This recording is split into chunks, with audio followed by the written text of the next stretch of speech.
So the first one we talked about, self-assessment.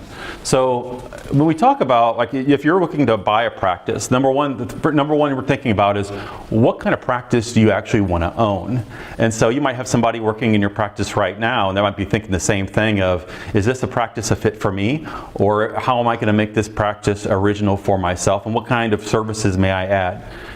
Maybe your practice currently doesn't have boarding and grooming or one of those other areas, but maybe something that you might want to add. And so having a clear understanding of some of the things that you might want to have in your practice, what service areas you may want to consider, is the number one step of trying to think, gosh, what's this going to look like if I walk out and try to start my own place? So number one is getting a clear understanding, but the second part of it definitely is the work-life balance and practice ownership. So if I own a practice, what's that going to look like for me? How much am I going to want to work? And if I'm not going to be able to have that if I really want a work-life balance, what kind of staffing am I going to need in order to be able to make that more of have that work-life balance for myself?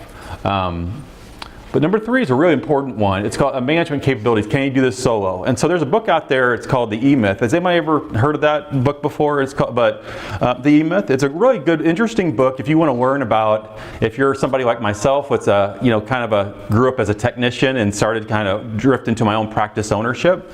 It talks about how you might start as a great technician in your own practice, but then you might say, hey, I want to own my own practice. I don't want to work for the boss anymore. And so when you shift over and owning your own practices, realizing it's just not about being a really good veterinarian or a really good technician.